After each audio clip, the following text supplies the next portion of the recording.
خودی کا سر نہاد لا الہ الا اللہ۔ السلام علیکم ورحمۃ اللہ۔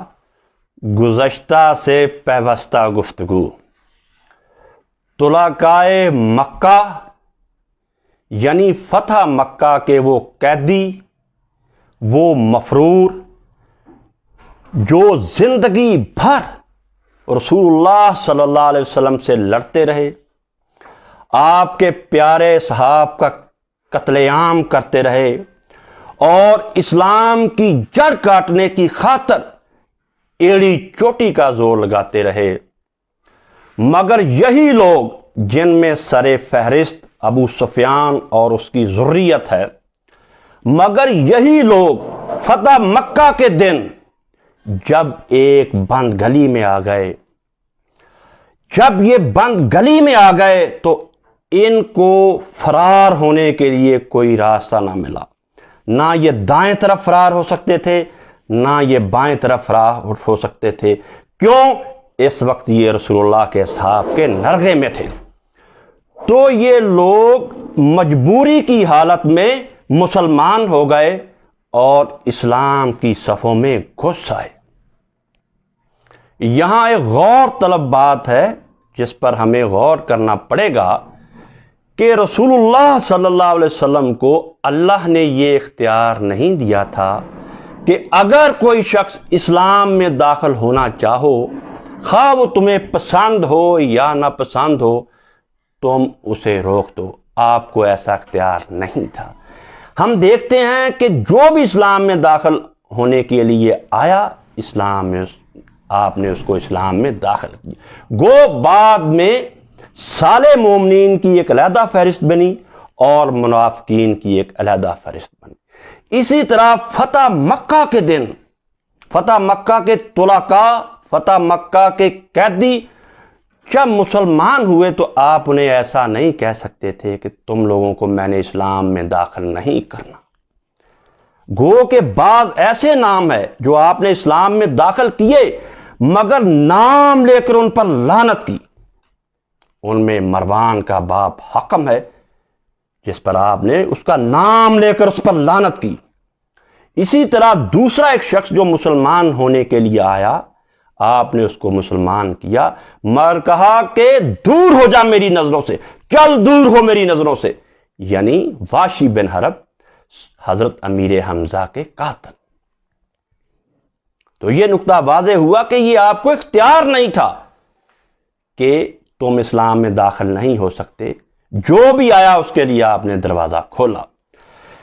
مگر یہاں ایک غور طلب بات ہے کہ فتح مکہ کے جو قیدی، فتح مکہ کے جو طلقاء اور رسول اللہ کے ازلی دشمن جو مجبوری کی حالت میں اسلام میں داخل ہو گئے تھے اور مسلمانوں میں گھس آئے تھے ذاتی اغراض و مقاصد کی خاطر، ان سے غور طلب بات، ان سے آپ نے اپنے اصحاب کو بہت ڈرایا۔ وہ اسلام میں تو داخل ہو گئے مگر آپ نے اپنے اصحاب کو ان طلقاء سے، ان نو مسلموں سے بہت ڈرایا۔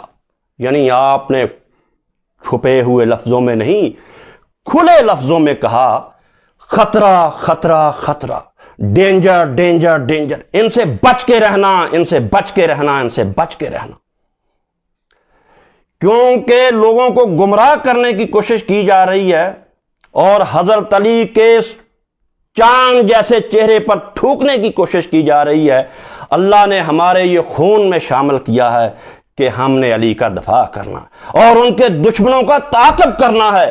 انشاءاللہ تعالی یہ سلسلہ جاری رہے گا۔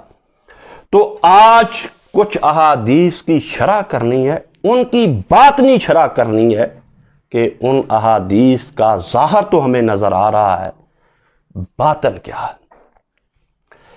پہلی حدیث جو گزشتہ درس میں بھی پڑھی گئی تھی، بخاری شریف میں یہ حدیث ہے 448 نمبر پر۔ پہلا خطرہ، ڈینجر، بچ کے، آپ نے فرمایا ویحا عمار تقتلوہ فئۃ الباغیہ،